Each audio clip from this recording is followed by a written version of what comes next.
everybody. I hope you're going to get some good information from us today. Rona and I are both fertility awareness educators, and I'm going to explain a little bit about what that means, because I think probably it seems like a lot of people don't really know what that is. So wouldn't it be great to be able to gauge your fertility and potential for pregnancy outcomes before you even try to get pregnant? That's what fertility awareness actually does for you.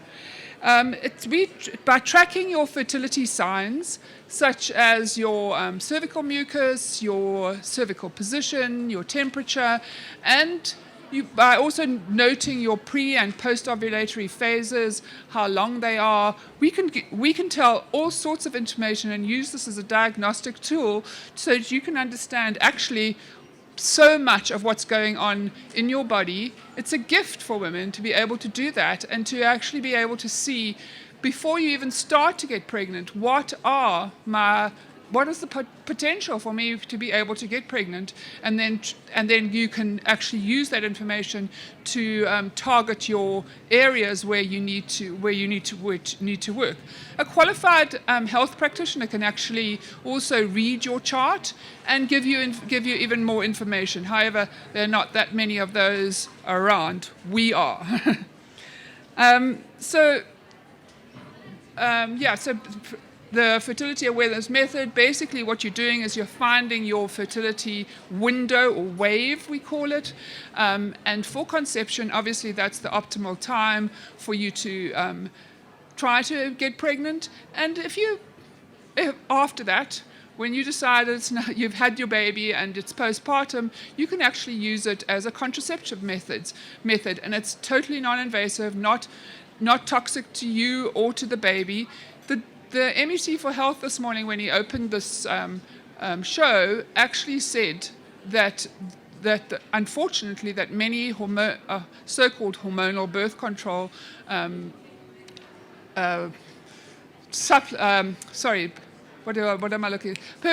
birth control products actually do contribute to infertility, and so this is not going to do that. It's a great tool to have, and we teach it. Then the next part of my talk is going to be talking about, so these are the benefits of fertility awareness method. Your partner can be part of it, which is a great tool. It's great for your partner to be able to know when you're fertile, and you can have that conversation. It's ecological, so you're not putting hormones or some endocrine disruptors. In fact, hormonal birth control is actually an endocrine disruptor. It's a natural, so there's no hormones going into the water system. You get to understand what's going on in your body. It's empowering. You go into your health care practitioner knowing what's going on in your body, and so you're not handing over your fertility or your good health to a medical practitioner or a health practitioner.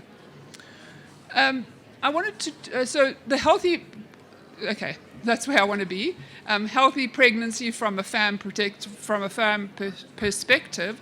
That's fertility awareness method perspective. We want good quality oocytes, eggs and sperm. We want good quality cervical mucus and semen. Both of these are absolutely critical for feeding the sperm, but also for maturing the sperm. And that's one of the things that unfortunately gets sort of bypassed with IVF, because they bypass the cervix. Optimal follicle size, and that can be gauged also from doing this method.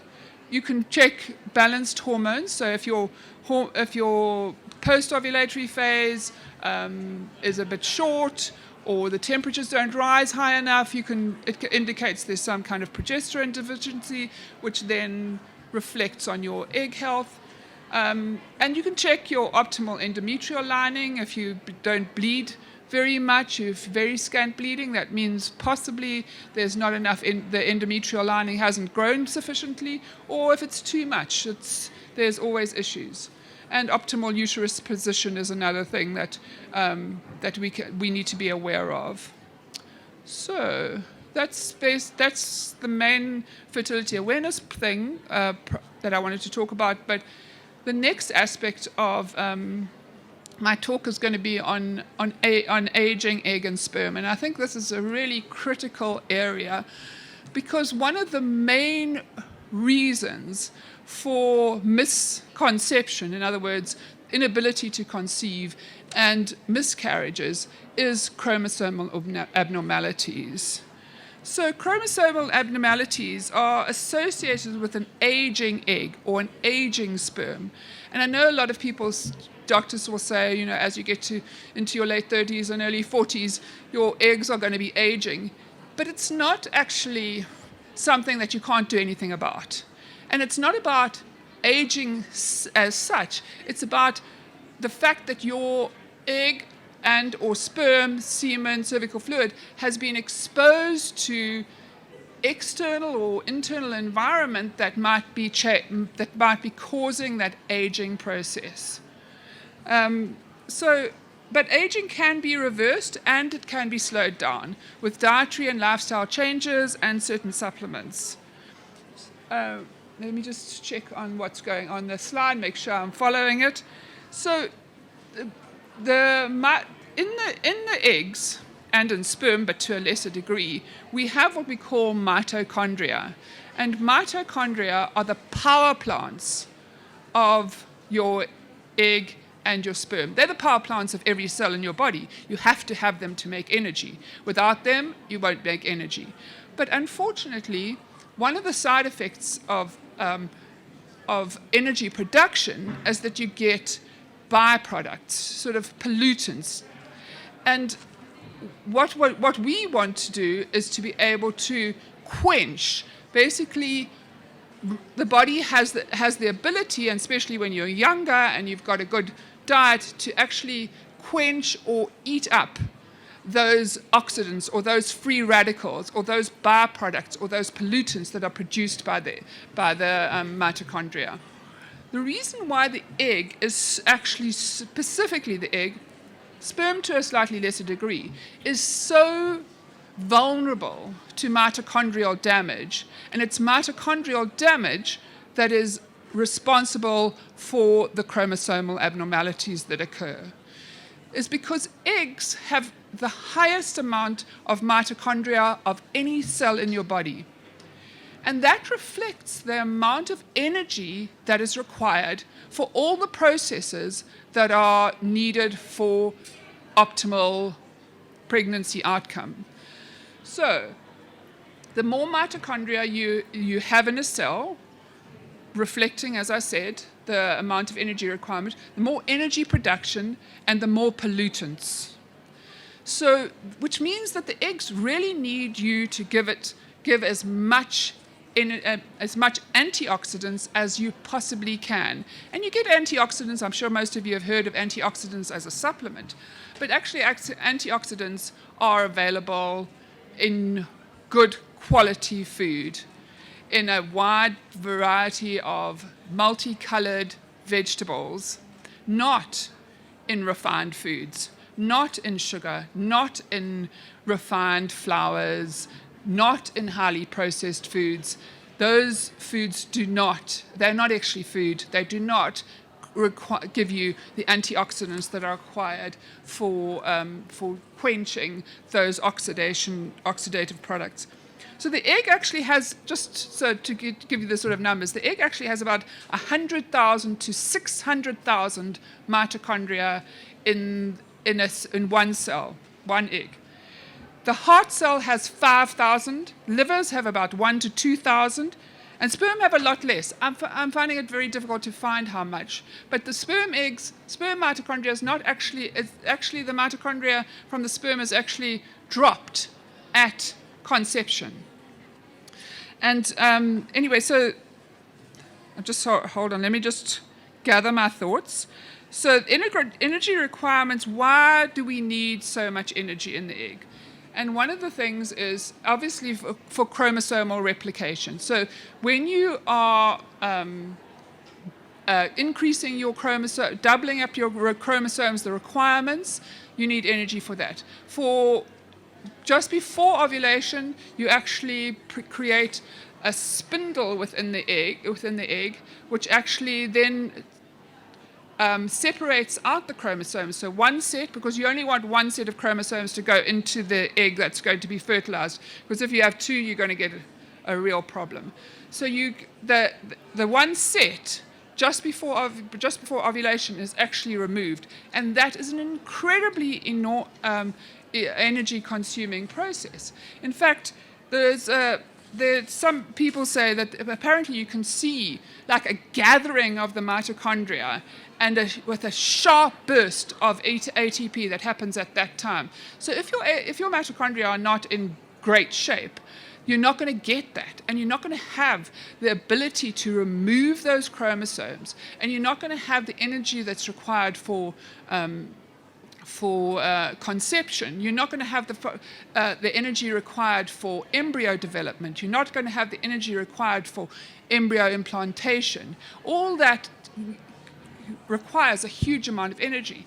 And just by the way, it's very interesting, but because men make so many sperm, so many millions of sperm, it's a pretty haphazard production line. And so they actually, when the sperm actually enters the woman's body, and Rona's going to talk a little bit about the cervical mucus and how that impacts, but in fact, as the sperm enters into the egg, a healthy egg will actually uses its energy to clean up the sperm.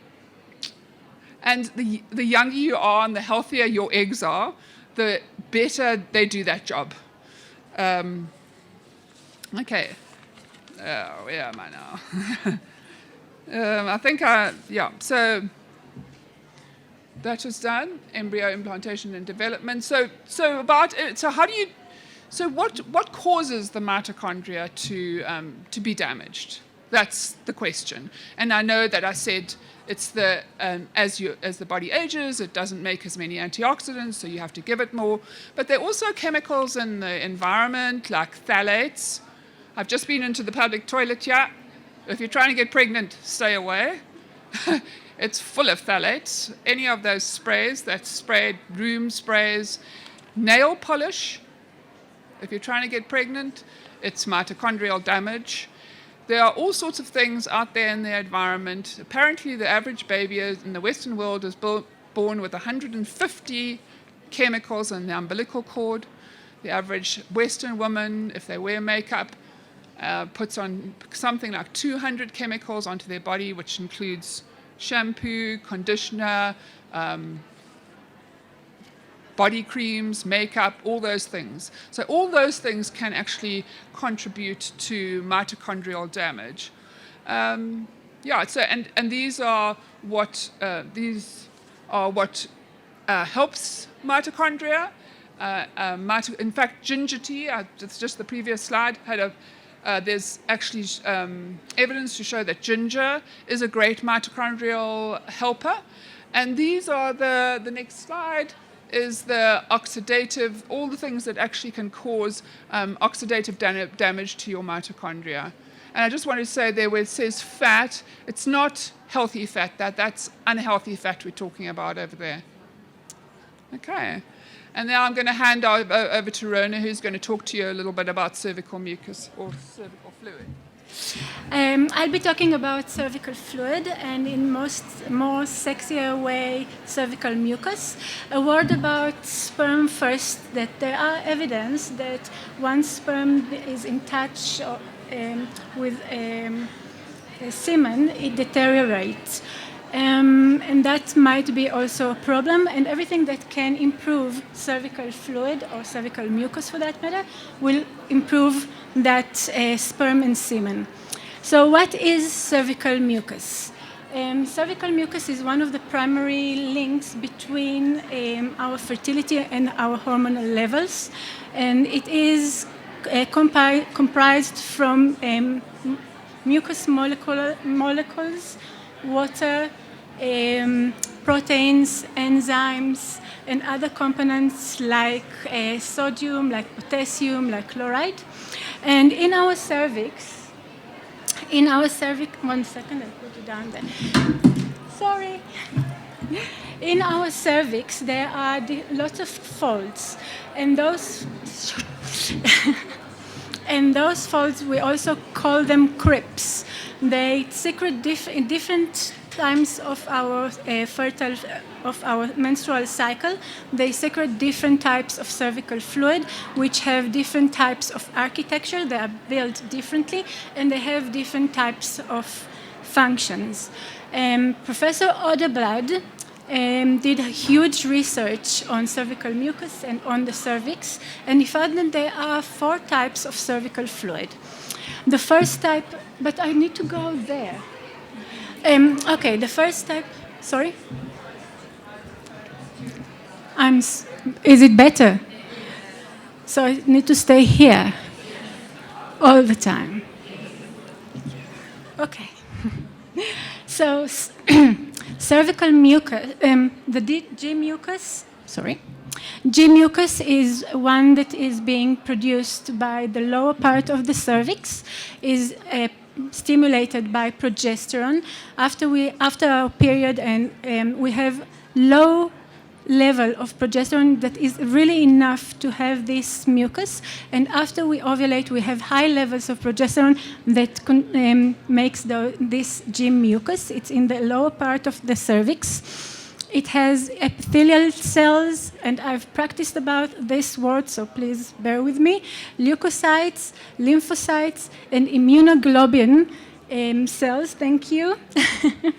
And that gives us an excellent protection against infections, and it seals the cervix. So once a woman gets pregnant, she has that mucus plug, and this mucus plug basically she passes just before she gets to deliver the baby, and it gives her amazing protection against infections and helps also the fetus. The G mucus is very dense. Sperm cannot go through. It's just a natural barrier against sperm, and it's the first mucus that we see, and it's in the cervix canal, so you basically don't really see that. It's just to make sure I have everything. Yeah. So the second one is L mucus, and it is stimulated by estrogen. As estrogen, bless you, rise in our body, it starts to stimulate those crypts, and we have about plus minus 200 crypts of the L mucus. L mucus comes from the word locking in, which also indicates its function. One of the functions of this mucus, and that's fascinating, is to filter malformed sperm. If there is abnormal sperm, it just filters it out and doesn't allow it to pass. The feeling we have is more watery. It's a little bit tacky or white, translucent. I practice that word too. It starts to come through our vagina. We can start and feel the change. It has ferning branches. That's how it looks under the microscope if we are looking into it. And the next one would be the S mucus. Sorry, the L mucus. I just said that it's locking in the sperm. It also helps the S mucus that I will be talking just now. It helps it to convey sperm into the S crypts and to lock in sperm inside those crypts to wait for the egg, because it comes before ovulation, so there is no egg waiting yet. So it helps sperm to get in those crypts. It locks in the sperm inside those crypts, and once the egg is being released, there will be another mucus that comes and helps to liquefy everything. So I find it's amazing. Another function it has, it helps to neutralize, because it's alkaline, it helps neutralize the acidity of the vagina, and that creates optimal conditions for sperm to survive there, because sperm cannot survive in an acidic environment. Those are. So the S mucus situated higher in the cervix, and it works together with the L mucus. I really need to go there to show you, so I will go 1 second.